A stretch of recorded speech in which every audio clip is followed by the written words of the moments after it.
Had a great question asked via an email that I got recently asking about how can strength training or the work that we do in the gym fit in with a cycling program. Now, what I'm going to talk through here is general to endurance. It can fit in with cycling, triathlon, running, whatever your sport may be.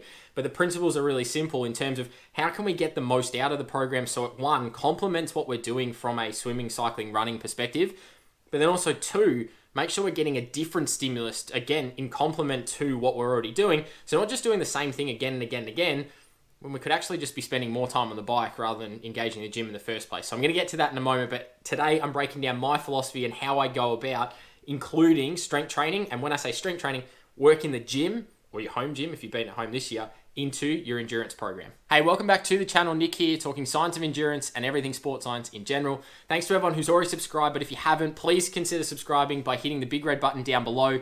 Hit the notifications button, so turn the bell on to get notified as soon as a video goes up. Get notified as well when we go live. Keep up to date with any posts I put up on here as well. I'll be posting when I'm about to go live, so give you a bit of a heads up on that as well. And if you haven't, go check out Instagram. I'm going to leave in the bottom corner here, at @NJ_sportscience. The best way to get directly in contact with me. I've had some great questions come through over the last week since I put the call out to go check out Instagram, give it a follow, send me a direct message, get in contact, get your questions answered. If you can't make the live streams each week on a Wednesday, best place to send the questions through is via Instagram because you're guaranteed to get a response from me. It might take me a little bit because I get a few messages every day, but send me through your information. If we then need to take the discussion further, I'm teeing up a Zoom call with an athlete who's in Hawaii who contacted me through Instagram after watching videos on the channel. So really the reach is sort of limitless. I'm happy to help anywhere, wherever we can, work out a time zone to get on board and answer your questions. But jump over to Instagram and help us get to 1,000 followers would be awesome because we're getting very, very close to 900 now. Let's see if we can tip it up and get to that 1,000 mark as soon as we can. In today's video, as I said in the introduction, I'm talking about strength training and really my philosophy around strength training for endurance athletes.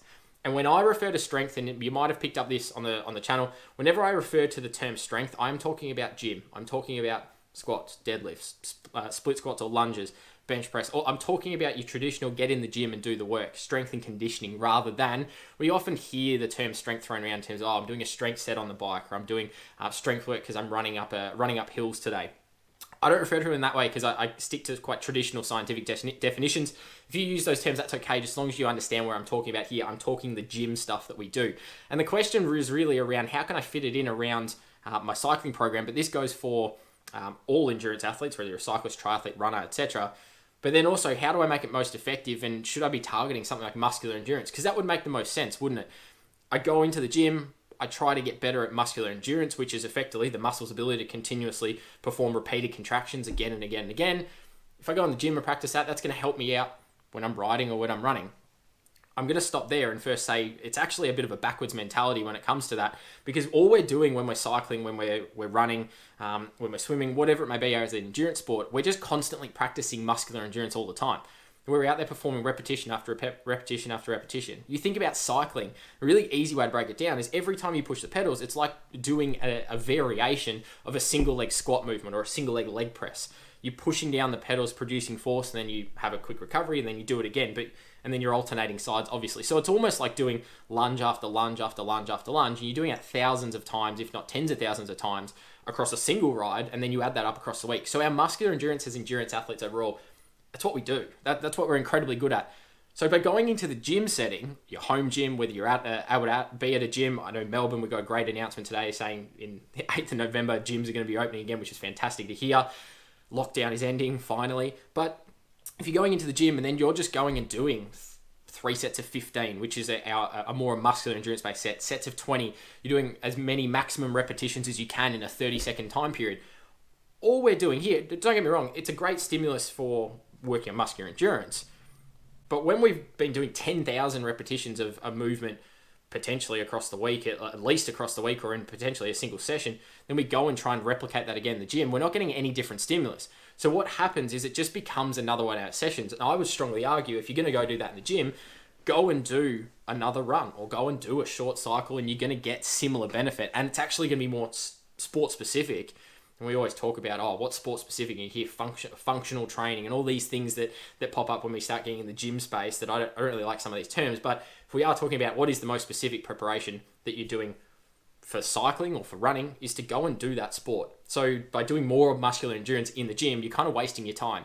And that's where I have a bit of a simple process when I go through with athletes on where and how we're going to build strength into the program. Really simply, it comes down to 3 components. And if we think about the typical endurance athlete, when we build up to a key event, what are the 3 phases we go through? We go through typically a base phase or a foundation period where we're just trying to set really good aerobic foundations, build the engine size as big as we can, just get some Ks into legs, whatever it might be. There's a base phase. There's a specific preparation or a race-specific phase where we might do a bit more close to race intensity, might target threshold if that's specific for you, a bit more VO2. We're getting quite refined in terms of we're not just going out and accumulating aerobic Ks in the legs, we're now trying to tune up and be very specific to the race and tune that engine. It's not about growing it anymore, it's about fine-tuning so we're race ready. And then we've got our peaking and tapering phase where we're just freshening up and trying to get ready to go. I follow those very similar blocks, but from a strength capacity or gym capacity, I talk about them as movement competency is the first one. Let's build some basic fundamental movement skills so we can actually improve the ability to produce force in a way that's really efficient and effective. We can move in a way that's not going to cause us any harm, or we can actually learn a better movement pattern to cause us to be a little bit more economical, a little bit more efficient, reduce the risk of injury, particularly from a running perspective. This might actually include a bit of running technique along the way as well. It's more about motor learning. And then as we start to advance, a little bit about just foundations of strength. Can we improve our ability to just produce a little bit more force? Can we produce a little bit more force into the ground, maybe a little bit quicker? All these basic things, we're just doing very simple. Can we just improve our ability to produce an output? And when that translates from a strength perspective into our sport specific, what does that mean? If I can produce more force from my squatting because I can produce it more maximally in a shorter period of time or less reps, I lift the ceiling like what we do when we train for our VO2 max or aerobic engine. We lift the size of the engine so we can do more with it submaximally. It's the same. We lift the maximum amount we can produce in terms of force being applied through the ground, the amount of power we can produce through a single movement. That allows us when we get on the bike or when we're out running to produce that time and time again at a slightly higher level, lift that submaximal capacity. So we're talking very similar terms here. Lift the overall size and the overall capacity of the engine, VO2 or strength-wise, it's going to help everything submaximal. So that's what we go through first, the movement competency phase. And because it's very basic, very general, it matches really well with our base aerobic phase, or building the base case. We're just trying to develop a really good set of foundational athletic qualities across the board so that when we get to that race specific, we can go, okay, what is most applicable? What is going to be most meaningful in terms of turning this into a race result? And that's where I start to change the focus a little bit from a strength perspective, like we do in our endurance training. We change it to what is going to be more specific. Let's start to get into a bit more, what does the athlete need as well? Maximal strength. Okay, let's increase how much force we can produce, how much weight we can move without putting on necessarily any more size. It's not about just bigger muscles can produce more force. That's not the case. It's can we get a better neuromuscular stimulus so we can recruit more of the muscle fibers we've already got? Can we improve our lean muscle mass compared to some of our fat mass? All of these little subtleties, we can produce a little bit more force and then also produce that force a little quicker. What that leads to is a higher power output. Because at the end of the day, if we look at cycling very, very simply, cycling is all about power output for the most part, when everything else is equal in terms of resistances, drag, aerodynamics, rolling resistance, all of that. If everything's equal, it comes down to who can put out the most power for the longest period of time. If you can put a high amount of power out at the top end, and then as a reserve, you can push up a lot higher. You don't have to be insane in terms of sprinting ability, but the higher we can go there, the better your submaximal power is going to be, because it's, 1500 watts is a lot easier now. I can actually achieve it now. 1000 watts is a little bit easier, 800, 400, etc. It flows down the chain. Same with VO2 max. My VO2 max power is here. If I lift that up, what does that mean? Everything submaximally is going to improve with it too. FTP is going to improve. Our base aerobic type wattage is going to improve as well.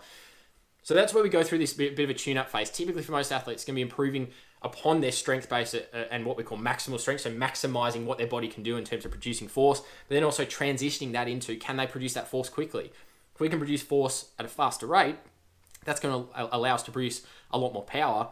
More power is going to lead to a better outcome, particularly for cycling. But like I said, it's going to transfer over to running as well. If you have a really strong calf and Achilles complex, you can get a lot of force and power coming through that and do it quickly. That really springy feeling, you're going to be a quick runner. That's ultimately what we're trying to achieve here. But we're developing these more generalistic qualities in the gym in a small, highly quality and controlled environment to then allow that to transfer over into the field. So we look more maximal strength and power. When it comes to the tapering part, that's really all we're trying to do, taper and peak. We might do some little things around just more rate of force development, get that rapid or explosiveness feeling, that springy feeling, particularly for runners happening.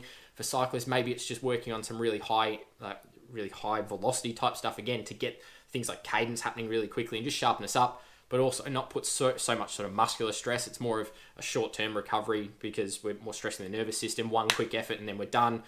So tapering wise, it fits in really well. But you can see how these components of that gym or that strength and conditioning program that aligns with our endurance work hand in hand together. We develop general qualities first. We start to move more specific to what the athlete needs and more direct to what their outcomes are in terms of race results and what they're trying to produce there. And then we taper and we recover to get in and actually perform when we need to on race day or event day. It's a very simple process I follow, but it works incredibly well to match in with those endurance athletes. And like I said here, the key is we're not doing the same thing as what we would normally do in our swim, bike, run sessions. We're not just replicating that methodology in the gym.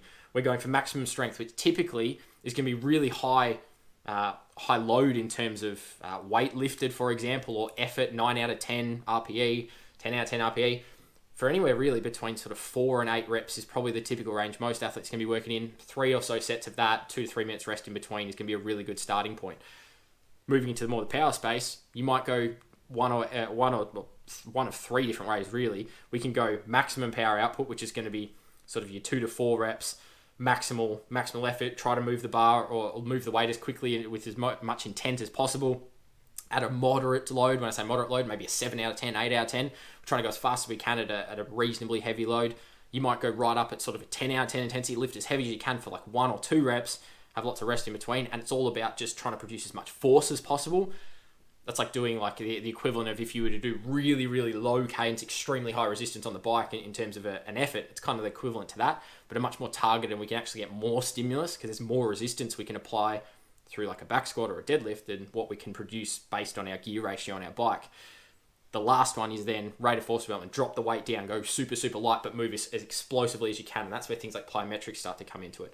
So they're really the keys. They're the basics. That's sort of the philosophy I follow. What are your thoughts below in terms of your strength sessions or your gym sessions? Do you align to similar principles to this, but you might have them a little bit out of order, or you might have them in a different way? Have you been following muscular endurance and been finding it's actually causing you more fatigue in the long run because it's like doing another session, and when you actually take out that gym session, you find you're actually a little bit better off, or you haven't actually noticed a difference when you add it in because, like I said, it's just doing the same thing.